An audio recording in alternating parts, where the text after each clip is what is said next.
संघं नमामि संघं नमामि। संघ का ने मुझे इस योग्य समझा कि मैं संघ की बात, संघ का विचार आप सभी लोगों के बीच रखूं। हालांकि हमारे पुराने साथी जो जितने भी जुड़े हुए हैं, सभी विचार को समझ चुके हैं, जान चुके हैं और उन विचार पे आगे इम्प्लीमेंट भी कर रहे हैं संघ के विचार प्रसार में। मैं नए साथियों को इस बात के लिए आग्रह करूंगा कि मैं सारी बातें संघ के बारे में ही बताऊंगा, संघ से हटके कुछ कोई बात नहीं रखूंगा, तो प्लीज मेरी बात को सुने। और मैं संघ से पूर्व में भी और बाद में भी पहले से ही माफी मांगता हूं अगर मेरी बात रखने में या बात कहने में कोई अगर गलती होती है या कोई मिस्टेक होती है या कोई ऐसी बात चली जाती है जो संघ के अनुरूप ना हो, तो वो मुझे व्यक्तिगत रूप से बताएंगे। मैं उसके लिए क्षमा चाहूंगा। आज सबसे पहले बात करूंगा समण। नए साथी जो हमारे जुड़े हैं वो सबसे पहले ये जानना चाहेंगे कि ये समण शब्द क्या है। मैं उन जिनको ये कंफ्यूजन है कि समण का मतलब क्या होता है, तो मैं बता दूं कि हमारे लोग, जैसे कि हम लोग 74 साल के लगभग आजादी के बाद भी, जब से मैंने होश संभाला संभाला है, भगवान बुद्ध की विचारधारा का प्रचार प्रसार मैंने काफी देखा। जब भी कभी कोई बात सामाजिक तौर पर रखी जाती है, हमारे ज्ञानवर्धक लोग जो ज्ञान जो जो हमारे समाज में समाज की विचारधारा को आगे बढ़ाने में कार्य कर रहे हैं, वो बड़ी गर्व से कहते हुए सुना है कि हम तो श्रवण संस्कृति के लोग हैं, हम तो श्रम करने वाले लोग हैं, हम तो मेहनत करने वाले लोग हैं। तो उस बात को समर संघ बिल्कुल डिनाई करता है। समर संघ इस बात को बिल्कुल मान्यता नहीं देता, क्योंकि श्रवण जो शब्द है, पहली बात तो जो समणों की भाषा है पाली, और श्रवण जो शब्द है वह पाली भाषा का ना होके वो संस्कृत भाषा का है। और संस्कृत, जैसा कि सभी को इस बात को का अच्छी तरह से सभी को विदित है कि जो जो समणों की भाषा है वह पाली भाषा है और संस्कृत भाषा समणों की नहीं है। तो अगर देखिए, संघ जो है शब्दों में भी नहीं जाता। अगर श्रवण शब्द का मतलब समणों के अनुरूप होता, समणों की विचारधारा के अनुरूप होता, तो हम उसको शब्द को भी, भाषा को भी एक्सेप्ट कर लेते। लेकिन श्रमण शब्द का मतलब जो होता है वो सेवा करने वाले लोग, श्रमिक, दूसरों के यहाँ की नौकरी करने वाले, दूसरों का कार्य करने वाले, शूद्र, जिनको बहुत सारे नाम दिए गए, वो श्रवण कहलाए। जबकि संघ कहता है हम श्रवण नहीं, हम समण हैं, जो कि पाली भाषा का शब्द है। और समण शब्द का मतलब जो हमारी पुरातन शब्द है और जो पुरातन विचारधारा है। जब भगवान बुद्ध से पूर्व, जब वो सिद्धार्थ कहे जाते थे, तो उस समय जो समण विचारधारा थी, उन्होंने संघ की, और जो जो जिस विचार इस समण विचारधारा से हमारे लोग, हमारे भाई, हमारे पूर्वज रहा करते थे, उसको उस बात को जब सिद्धार्थ ने ना माना, नहीं माना, तो उस समण विचारधारा ने, उस संघ ने, समण संघ ने उनको भी दंडित किया और इस कारण उनको वह राज्य छोड़कर बाहर जाना पड़ा। तो समण शब्द का मतलब होता है समता में रहने वाले लोग, भाईचारा में रहने वाले लोग, एकजुट रहने वाले लोग, जिनको जाति व्यवस्था से कोई लेना देना नहीं। और समण हमेशा इस देश के शासक रहे हैं, वो श्रम करने वाले सेवक नहीं रहे हैं, निर्माण करने वाले लोग रहे हैं, वो न्यायाधीश रहे हैं, वो संत रहे हैं, वो व्यापारी रहे हैं। तो श्रमण शब्द और समण शब्द को मैंने क्लैरिफाई किया है कि समण शब्द का मतलब सिर्फ ये होता है कि समता में रहने वाले लोग, भाईचारा में रहने वाले, एक विचारधारा के लोग, जो समणों की पुरातन विचारधारा थी उसमें रहने वाले लोग समण लोग कहलाते हैं। आज की जो 1212वीं वर्चुअल मीटिंग, मुझे बहुत गर्व महसूस हो रहा है कि मुझे संघ के बारे में बताने के लिए पुनः मुझे बुलाया गया है। अगर मैं संघ की विचारधारा को बताऊं और मैं अगर संघ की गोल्डन रूल्स के ऊपर अपना प्रकाश ना डालूं, तो वह बिल्कुल बेईमानी होगा।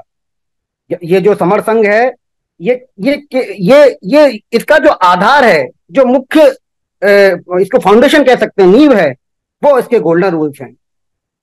उसमें पहला गोल्डन रूल है केवल समण, दूसरा है चंदा कभी नहीं, तीसरा है जाति अभ्यास कभी नहीं, चौथा है केवल संघवाद, पांचवा है पद प्रतिष्ठा मंचमाला कभी नहीं, छठवां है पंजीकरण कभी नहीं, सातवां है संघादिदेश सबसे ऊपर, आठवां है संघ राजनीति में कभी नहीं जाएगा। नवां है संघ घातक की वापसी संघ में नहीं, संघ में कभी नहीं। और इसके इसके अतिरिक्त एक 10वां गोल्डन रूल है, जो आज तक इस तरह का गोल्डन रूल या इस तरह की विचारधारा किसी ने नहीं कही, किसी भी संगठन या किसी भी सामाजिक द्वारा नहीं कही। वह इन जो जो जो इस समाज का बहुत बड़ा कोण थे, जो कह सकता हूं, और जो एक एक बहुत बड़ी जिसमें कमियां थी, उन कमियों को दूर करने वाले ये 9 गोल्डन रूल हैं। इन 9 गोल्डन रूल को कोई नहीं बदल नहीं सकता, कोई अमान्य नहीं कर सकता और कोई खत्म नहीं कर सकता। ये 10 गोल्डन रूल संघ का आधार है। मैं इसके अतिरिक्त मैं आपको बताना चाहूंगा कि संघ का जो मुख्य उद्देश्य है, अभी जैसे मैंने आपको बताया कि हम समण, भगवान बुद्ध से पहले समता में रहने वाले लोग थे। हुआ क्या, आजादी के बाद या आजादी से पहले भी हम लोग अलग अलग विचारधाराओं में टूट गए, और हम लोग धार्मिक तौर पे अलग अलग लोगों, अलग अलग महासमणों की विचारधारा को समझने लगे, मतलब मानने लगे। और जिससे क्या हुआ कि हमको, जैसे कोई विशिष्ट व्यक्ति है तो वो ये कहता है कि मैं रविदासी विचारधारा को नहीं मानता, मैं हरिचंद ठाकुर की विचारधारा को नहीं मानता, मैं कबीर की विचारधारा को नहीं मानता, मैं अन्य जितनी भी कविताओं को नहीं मानता, जबकि जबकि वो लोग भी समणी हैं, वो एक ही बाप की औलाद हैं, एक ही माँ की संतान है। वो इस तरह की बातें जब आती हैं तो समण संघ जो है, समण संघ कहता है कि चाहे वो रविदासी हो, चाहे वो कबीरपंथी हो, चाहे वो हरचंद ठाकुर को मानने वाला हो, चाहे वो किसी भी विचारधारा को मानने वाला हो, चाहे इस देश का में हो रहता हो, चाहे वो देश से कहीं भी रहता हो, लेकिन संघ इन सभी लोगों को यह बताने की कोशिश कर रहा है कि हमारे लोग भगवान बुद्ध से पहले, जब कुछ भी नहीं था, यहां जब एक विचारधारा डेवलप हुई थी, वह समण विचारधारा थी। उनके सोचने का तरीका क्या था, उनके समझने का तरीका क्या था, उनके रहने का तरीका क्या था, उनके कार्य करने का तरीका क्या था, हमारे राजा थे वो किस तरह के कार्य करते थे, क्या थे। तो वो एक विचारधारा जो जो कि उस विचारधारा से जब तक हम अपने समण को नहीं जोड़ेंगे, उस विचारधारा से नहीं बताएंगे, तब तक उनके अंदर जो भेद है, चाहे वो जो क्या मैं इस अन्य विचारधारा को नहीं मानता, मैं इस विचारधारा को नहीं मानता, तब तक खत्म नहीं होता। ये विचारधारा जो संघ ने दी है, ये एक ऐसी विचारधारा है, एक मैं हमारे यहाँ केमिस्ट्री में पढ़ाया जाता है कि वो एक अम्लराज होता है जिसमें हर चीज घुल जाती है, तो वही उस तरह की ये विचारधारा है। ये इस विचारधारा में जब संघ जुड़े, जब सभी सारे सारे समण आ जाएंगे, तो ऐसी कोई भी चीज इस देश विदेश और समणों के आगे बढ़ने में, समणों की सफलता में, जो छोटी छोटी चीजों के लिए लगे रहते हैं, ऐसी कोई भी विचार चीज नहीं होगी जो समणों के पास नहीं होगी। अभी इस आज सम्राट अशोक की बात कर रहे थे, मैंने सुना चंद्रगुप्त मौर्य की बात कर रहे थे, तो संघ जो है वो ये कहता है कि हमारे जो पूर्वज थे वो यहाँ के राजा थे, यहाँ के हमारे यहाँ कोई भी ना कोई मंगता पैदा हुआ है, ना कोई मांगने वाला पैदा हुआ है, ना कोई मजदूर पैदा हुआ है, हमारे पूर्वज यहाँ के राजा थे। और संघ इस बात को चोर पुरजोर ठोस बात करके कह रहा है कि हमारी जो आने वाली पीढ़ी होगी, हमारे जो आने वाले बच्चे होंगे, जो हमारे आने वाले जो जो समाज को आगे ले जाएंगे, वो सभी लोग राजाओं की विचारधारा को लेकर आगे बढ़ेंगे, ना कि जो विचारधारा श्रवण शब्द से निकली है उसको।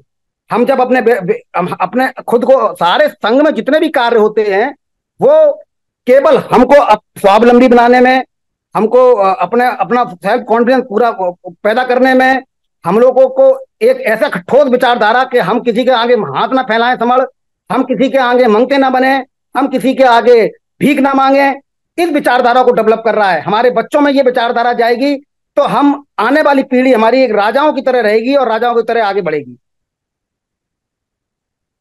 मैं संघ के इसके तरीके एक बात बता दूं कि संघ के अंदर जो कार्य लोग कर रहे हैं, हम जो संघ के कार्य करने का तरीका मैं बता दूं कि संघ के अंदर कार्य करने के लिए हमारे पास स्वेच्छा से लोग जो संघ की विचारधारा को समझ गए हैं, जो संघ को बारीकी से समझ गए हैं, जो संघ को करीबी से समझ गए हैं। इस बारे में एक बात और कहूंगा, या मैं इनको इन शब्दों में भी कह सकता हूं कि जो गोल्डन रूल को समझने वाला व्यक्ति वह परिपूर्ण समण हो जाता है। जो जो व्यक्ति गोल्डन रूल की रक्षा करने लगता है वह संघी हो जाता है। और जो व्यक्ति जो इन गोल्डन रूल्स, जो संघ के गोल्डन रूल्स दिए हुए हैं, उनका प्रचार प्रसार करने लगता है, तो संघ उसे संत संत समझने लगता है, वह संत बन जाता है। तो हमको आगे बढ़कर इन इन गोल्डन रूल को समझना है, हमको इनकी रक्षा करनी है और इनका प्रचार प्रसार करना है। संघ में मैं जिस बात को लेकर अभी आया था कि संघ में जो कार्य करने का तरीका है, वह संघ किसी के ऊपर कोई किसी भी तरह की का कार्य नहीं थोपता। संघ ये मानता है कि जब समण अपनी परिवार के प्रति, अपने समाज के प्रति जब जिम्मेदारी को समझेगा, तो वह समाज का कार्य बिना किसी इच्छा के, स्वेच्छा के अपने आप आगे आगे कार्य करेगा। इसमें मैं बता दूं, लगभग 30 लोग ऐसे हैं संघ में जिन्होंने स्वेच्छा से कार्य वर्तमान में लिया हुआ है। उसमें मैं हमें नाम लेना चाहूंगा। एक हमारे समर्थ संघी भाई हैं जिन्होंने समण विचारधारा को पूरे देश में 1000 दिन का कैंपेन लगा के पूरे देश में फैलाने का कार्य लिया हुआ है। हमारे एक इन कार्यों, जितने भी कार्य संघ में है, उसके अलग जो भी जितना भी कार्य होंगे उसको संघ संहति के अंतर्गत हमको समाज तक पहुंचाते हैं। उसके बाद हमारे पास एक हमारे समर्थाती हैं जो टीम 11 की अवधारणा को, मैनेजमेंट की अवधारणा को आगे बढ़ा रहे हैं। एक हमारे समर्थाती हैं वो कैडर संबंधी सारे कार्य कर रहे हैं। एक हमारे समर्थाती हैं वो नेटवर्किंग, जितनी भी संघ के अंदर नेटवर्किंग कार्य हो रहे हैं, जितने भी, चाहे वो नया स्पोक्स बनना हो, चाहे वो किसी भी तरह की संगति होनी हो, तो उस नेटवर्किंग पर दिन रात अपनी पैनी नजर बना रखते हैं अपने टीम के साथ और उस कार्य को आगे बढ़ा रहे हैं। एक हमारे साथी हैं जिन्होंने इस कारवां के प्रचार प्रसार की पूरी जिम्मेदारी ली है। इसके अलावा हमारे साथ एक साथी हैं जो सन्निबात माहौल का कार्य आगे बढ़ा रहे हैं। इस तरह हमारे पास लगभग 30 लोग ऐसे हैं जो इस संघ की जो विचारधारा को अपने परिवार के कार्य की तरह, अपने घर के कार्य की तरह आगे बढ़ा रहे हैं। संघ ये जैसे जैसे हमको ऐसे कार्य करने वाले लोग, स्वेच्छा से कार्य करने वाले लोग बढ़ेंगे, मंजिल दूर नहीं है, जुड़ जाएंगे और जीत जाएंगे। तो इस कार्य के लिए मैं सभी से अपने उसके साथ निवेदन भी करता जा रहा हूं कि ये जो कार्य करने वाले लोगों की संख्या बढ़ाइए। अगर आप संघ को समझ गए हैं, समर्थ संघ के गोल्डन रूल की रक्षा करने लगे हैं, गोल्डन रूल के नियमों को आप आगे बढ़ाने लगे हैं, तो स्वेच्छा से आइए। संघ में इतने काम हैं, आप घर में बैठे बैठे सारे वो काम कर सकते हैं। आप संघ की इस लाइन को 30 की संख्या को बढ़ा के 300 कर सकते हैं, इस संख्या को आप बढ़ा के 3000 कर सकते हैं। तो इस संख्या को जैसे जैसे हमारी संख्या बढ़ेगी, संघ वैसे वैसे आगे बढ़ता जाएगा। कभी कभी बात आती है कि लोग कहते हैं कि संघ में प्रमुख व्यक्ति कौन है। कई बार मैंने चर्चा में ये सुना है कि भाई संघ में मुझे लगता है कि ये व्यक्ति ज्यादा बोल रहा है, ये व्यक्ति बहुत प्रमुख है, ये व्यक्ति ज्यादा कार्य कर रहा है, ये व्यक्ति ज्यादा प्रमुख है। नहीं, ना तो संघ ये मानता है, ना मेरे खुद के विचार हैं। संघ में अनर्गल बहुत सारी बोलने वाला, अपने ज्ञान को दिखाने वाला, अपने ज्ञान का प्रचार प्रसार करने वाला व्यक्ति उतनी मायने नहीं रखता है। संघ में वह व्यक्ति सबसे ज्यादा मायने रखता है जो संघ के बनाए गए हमारे 6 से 7 हमारे ग्रंथ हैं, उनको पढ़कर, उनका गहन अध्ययन करके संघ की बात को संघ के सामने रखता है, संघ की विचारधारा को बिल्कुल पॉइंट टू पॉइंट रखता है। वह व्यक्ति संघ में सबसे ज्यादा इंपोर्टेंट है, सबसे ज्यादा मुख्य है। तो संघ इस बात को ना तो किसी व्यक्ति का प्रचार करता है, ना किसी व्यक्ति को नेता बनाता है। संघ का केवल एक ही उद्देश्य है कि समण विचारधारा में पूरे देश के जितने भी समण हैं उनको जोड़ना और जुड़ना। इसके अतिरिक्त संघ किसी भी व्यक्ति को कोई ना प्रचार करना चाहता है, ना किसी को नेता बनाना को प्रमुखता देता है। ऐसा व्यक्ति जो ये सोच के आया कि नहीं, मैं यहाँ पे प्रचार करूंगा, बहुत अच्छी अच्छी बातें करूंगा, अपने ज्ञान का प्रदर्शन करूंगा, तो मैं बहुत नेता बन जाऊंगा, तो ऐसा व्यक्ति से मैं कहूंगा कि वो आने वाले समय में लुप्त हो जाएगा, खत्म हो जाएगा। यहाँ पे व्यक्ति, खुद को लुप्त करने वाला व्यक्ति संघ में आगे बढ़ेगा, वही व्यक्ति संघ को आगे बढ़ाएगा और वही व्यक्ति संघ में आगे बढ़ेगा। मैं संघ के अभी ग्रंथ के बारे में बात कर रहा था। बहुत सारे साथी हमारे आए हैं कि उनको ये रहती है कि भाई अभी जो हमको बताया गया, समझाया गया, मेरी बात समझ में नहीं आई है। तो मैं बता दूं, संघ के अंतर्गत लगभग 7 ऐसी किताबें हैं, ऐसे ग्रंथ हैं जो संघ ने एक एक करके संघ की जितनी भी कमियां थी, संघ के अंदर जो भी जो बात को, विचारधारा को फैलाने में जो भी कमियां थी, उनको रेक्टिफाई करके, उनमें एड ऑन करके, पहला गेरुआ रंग का एक पहला हमने ग्रंथ दिया उस ग्रंथ को अध्ययन करें। उसके बाद हमारा थोड़ी तो उसमें रेक्टिफिकेशन हुए, कुछ नई चेंजिंग हुई, नई नई बातें आई। उसके बाद हमारा काले रंग का आया एक ग्रंथ, वो समर संघ के नाम से है। उसके बाद एक हमारा ग्रंथ आया समर का महाभारत, वो भी काले रंग का है, उसको पढ़ें। उसके बाद हमने एक छोटी डायरी दी, जो जो आप सभी लोगों के लिए मैं बता दूं, जो समर डायरी है उसके लिए आप संघ से आप आग्रह करेंगे तो वह संघ आपके पास आ जाएगी। जितनी भी संघ की जरूरी चीजें हैं, जरूरी बातें हैं, उसमें आप नोट करते रहें। और आगे आपके लिए भी, आपके घर परिवार के विकास के लिए, समूहों के विकास के लिए बहुत लाभकारी होगी। तो वो डायरी हमेशा, जब भी आप किसी भी मीटिंग में जाएं, जब भी आप किसी आप वर्चुअल मीटिंग में बैठे, आप उस डायरी को पास में रखें। यहाँ पे इतनी शानदार शानदार बातें आती हैं जो हमारे बच्चों के लिए, आने वाली जनरेशन के लिए लाभकारी है, तो उसमें नोट करते रहें। तो वह डायरी इसलिए यही सोच को लेकर संघ ने रखी थी, लाई थी, तो वो डायरी हमेशा अपने पास रखें। इसके अतिरिक्त एक हमारी बंगाली भाषा की भी एक पुस्तक आई आई है जो संघ को डिनोट करती है। उस जो बांग्ला भाषा के साथी हैं उसको ले लें, हमारे बांग्ला भाषा के भी विश्वास सर हैं, उनसे आप इसकी मांग कर सकते हैं। इसके इसके अतिरिक्त जितने भी हमारे हिंदी के जो ग्रंथ आए हैं, पहला जो गेरू रंग का था, दूसरा ब्लैक कलर का था, इसको इन ग्रंथों को का अनुवाद हमारे जो साथी पंजाब में रहने वाले हमारे समर साथी हैं, वो उसका अनुवाद पंजाबी में कर रहे हैं। बंगला में रहने वाले समर साथी हैं जो स्पोक्स हैं, वो उसको बंगला में कर रहे हैं। जो हरियाणवी में रहने वाले हरियाणा में कर रहे हैं। महाराष्ट्र में रहने, ऐसे विभिन्न विभिन्न स्टेटों में, विभिन्न भाषाओं में इसका अनुवाद चल रहा है। आने वाले समय में सभी लोगों की ये जिम्मेदारी बनती है कि इन इन ग्रंथों के बारे में जानकारी प्राप्त करें। और कोई अगर किसी को परेशानी हो रही है संघ की विचारधारा को समझने में, तो उस ग्रंथ को आप पढ़ें और विचारधारा को आगे बढ़ाएं। इन सभी में मैं अब एक बात बता दूं कंक्लूजन पे आने से पहले, कि इन सभी में सबसे ज्यादा जो इंपोर्टेंट रखता है, हालांकि जितने भी ग्रंथ मैंने बताए वो सभी इंपोर्टेंट हैं, बहुत ही महत्वपूर्ण है सभी के लिए, संघ के लिए। एक हमारा 1000 दिन की कंपेनिंग का एक ग्रंथ आया है, मैं समर हूं। ये हमारे एक समर साथी हैं, मैं नाम लूंगा, समर सुधीर राज सर। वो इसकी कंपेनिंग उन्होंने जिम्मेदारी ली है कि 1000 दिन तक मैं केवल इस विचारधारा को पूरे देश में अपने साथियों के द्वारा, अपने द्वारा, ग्रंथों के द्वारा, लिखित रूप में इसको पूरे पूरे देश में फैलाऊंगा। उन्होंने ये जिम्मेदारी ली है।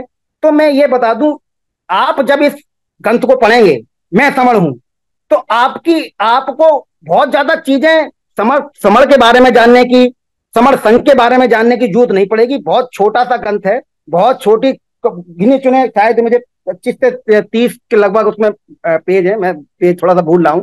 उसको आप आज ही ले लें, बहुत ही 11 से लेके 11-12 रुपए का है।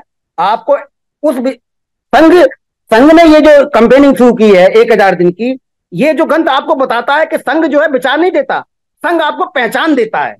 आपकी जो मुख्य पहचान है वह समर है। आप भारत में रह रहे हैं, आप कहेंगे मूल निवासी हूं मैं और बहुत सारी और ज्यादा पहचान। जब देश से आप दूसरे देश में जाएंगे, तब आपकी जो मूल निवासी की पहचान खत्म हो जाएगी। लेकिन जो आपकी पहचान, मुख्य पहचान है समर, जो आप एक समर के रूप में पैदा हुए थे, वह पहचान आपकी अनंत काल के लिए, आपके आने वाली पीढ़ी कहीं भी रहे, भारत में रहे, भारत से किसी देश में रहे, तो वह पीढ़ी हमेशा समर कहलाएगी। तो ये जो कंपेनिंग है, इसके लिए सर्टिफिकेट भी संघ ने जारी किया है। मैं आपको बता दूं, ये जो सर्टिफिकेट है, ये इस बात की गारंटी देता है, वह ये कहता है कि संघ उनके विनय समर संघ का पुरातन इतिहास समझाया गया है। संघ ये जो सर्टिफिकेट है, मैं सभी सवालों के जवाब दिए गए। यह जानकर मुझे अति प्रसन्नता हुई कि मैं जन्मजात समर हूं। मेरा इतिहास गौरवशाली समर राजाओं, समर सेनाओं, समर न्यायाधीशों, समर संतों, समर व्यापारियों, समर शिक्षकों, समर चिकित्सकों, समर अभियंताओं, समर कस्तकों, समर संविधानों व अन्य सभी प्रकार के समरों से भरा पड़ा है। मुझे यह जानकर असीम प्रसन्नता हुई है कि मेरे गौरवशाली इतिहास में एक भी भिखारी, याचक, मंगता, मांग कर खाने वाला पैदा नहीं हुआ है। बात समझ रहे हैं? ये मैं आपको सर्टिफिकेट पढ़ के सुना रहा हूं, जो मेरे हाथ में है, शायद तो आपको दिखाई नहीं दे रहा होगा। ये है, ये इसमें केवल इतना ही कि आपकी मूल पहचान बताइए कि ना तो आपके पुरातन कभी कोई मंगता या भीख मांगने वाला पैदा हुआ है, ना आने वाला कभी कोई इस तरह का बन के तैयार हो। संघ इस चीज को बता रहा है, आपकी पहचान बता रहा है। तो ये सभी की जिम्मेदारी है, इसको जितनी जल्दी हो सके भरकर, संघ को प्रोवाइड करा दें। ये 2 कॉपियों में है। इससे आप जब इसको भरकर आप प्रोवाइड कराएंगे, तो आपको आपके आने वाली पीढ़ी जब पूछेगी, क्या जब संघ पूछेगा कि आप आपका का, तो आपका आने वाली पीढ़ी दिखाएगी कि मेरे दादाजी देखिए ये हमेशा से समर संघी रहे हैं, ये मेरे पास संघ का ये नंबर है और ये मेरे संघ की ये मैं समरूह की पहचान है। तो ये जो सर्टिफिकेट है, ये 1,000 की कंपेनिंग है। तो इस कंपेनिंग में संघ ये एक्सपेक्ट कर रहा है कि ये ज्यादा से ज्यादा संख्या में भरे जाएं। सबसे पहले आप खुद का भरिए, उसके बाद अपने परिवार के जितने भी सदस्य हैं उनका भरिए, उसके बाद आपके रिलेटिव में जितने भी लोग हैं उनका भरिए, उसके बाद आपके मोहल्ले में जितने लोग हैं उनका भरिए, उसके बाद जितने शहर में आपको परिचित लोग हैं उनको भरिए, उसके बाद उन लोगों को भी ये दीजिए कि सर ये आपको समझाइए पहचान को, और उनको दीजिए कि सर ये भरवाइए और मुझे सबमिट कीजिए। अब मैं काफी देर, मुझे लग रहा है कि मेरा टाइम लगभग ओवर होने वाला है, तो मैं इसको कंक्लूड करने से पहले एक काम बता दूं कि अभी जब मैंने वर्क की बात की थी कि विभिन्न विभिन्न वर्क जो लोगों ने लिए गए हैं, एक कार्य संघ की अनुमति से मैंने भी लिया है और उसे हाउस से पास कराया है। कृपया मैं इस बात को बताने से पहले सभी का केंद्र इस पर ध्यान आकर्षित करना चाहूंगा कि कृपया इस बात को ध्यानपूर्वक सुने। मैं और मेरे साथी राजेश कामले सर, रमेश कटके सर और अन्य बहुत सारे हमारे साथी हैं। तो हम संघ, जैसे मैंने बताया कि हमारे आने वाली पीढ़ी सशक्त बने, स्ट्रांग बने, उनका आने वाला कैरियर अच्छा हो, तो इसके लिए संघ ने मुझे summer summer children classes and strengthening work, मगर समर को एजुकेशन एंड स्ट्रेंथनिंग वर्क का कार्य मैंने लिया है।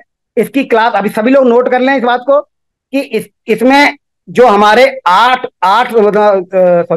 साल से लेकर और 18 साल तक के जितने भी बच्चे हैं, हमारे समर बच्चे, उनको उनकी एजुकेशन से रिलेटेड, उनके कैरियर डेवलपमेंट से रिलेटेड, उनकी उनकी समर संस्कृति डेवलपमेंट से लेकर उनके क्या कहते हैं, वो जिस फील्ड में वो जाना चाहते हैं उससे रिलेटेड, उन्हें किसी भी तरह की क्लास में, चाहे वो मैथ से संबंधित हो, चाहे वो किसी भी हिस्ट्री से संबंधित हो, चाहे वो साइंस से संबंधित हो, कोई भी प्रॉब्लम आती है तो हमारे पास आईआईटी लेवल्स के, आईआईटी लेवल से भी ऊपर जो भी लोग कार्य कर रहे हैं, उससे भी ऊपर लोग जो कार्य कर रहे हैं, चाहे वो यूपीएससी लेवल के अपने इंस्टीट्यूट चला रहे हो, चाहे वो मैथ्स की सीबीएसई की आईसीएसई की बुक्स लिख रहे हो, ऐसे हम लोग इसमें गेस्ट इनवाइट करते हैं, इंग्लिश स्पीकिंग का कोर्स कराते हैं, बच्चों को मैथ सिखाते हैं। तो सभी से निवेदन है कि वो इस क्लास को, जो कि प्रत्येक रविवार को 10 बजे से होती थी, अब उसका टाइम घटाकर 9:30 बजे से लेके और 11 बजे तक का कर दिया गया है। इसमें 2 तरह की क्लासेस होती हैं। एक तो हम बच्चों के जो डाउट्स होते हैं, इंग्लिश स्पीकिंग होती है, वो लेते हैं, और उसके अतिरिक्त एक हम लोग गेस्ट बुलाते हैं, इंडिया में कहीं से भी, इंडिया से और इंडिया के बाहर से कहीं से भी हम एक गेस्ट बुलाते हैं, जो बच्चों की रिक्वायरमेंट होती है उसके अनुसार वह बच्चों के कैरियर डेवलपमेंट, उनके उनके क्या कहते हैं, पर्सनैलिटी डेवलपमेंट और उनके अन्य सभी फील्डों पर उनको गाइड करती है। तो सभी से निवेदन करूंगा, मेरा नंबर है, अगर किसी के घर में इस उम्र से लेकर इस उम्र के बच्चे हैं तो वो इस क्लास से जरूर जुड़वाएं, और इसका एक ग्रुप है, मैं उसमें ऐड कर लूंगा। मेरा नंबर है 6395046671, 6395066471। ये नंबर नोट कर लें, और मुझसे व्यक्तिगत रूप से कभी भी किसी 24 घंटे संघ की बात, आप मुझसे संघ से रिलेटेड कोई भी बात मुझसे पूछ सकते हैं, जान सकते हैं। मेरी बात खत्म हो चुकी है। अगर मेरी बात किसी को बुरी लगी हो या किसी को ठेस पहुंचा हो या ऐसा लगता हो कि ये संघ से रिलेटेड गलत थी, तो मैं संघ से उसके लिए क्षमा चाहूंगा। मैं इस बात को गर्व से कहता हूं कि मैं समण हूं, मैं समण हूं, मैं समण हूं। संघं नमामि, संघं नमामि, संघं नमामि। हमारा संघ समर संघ।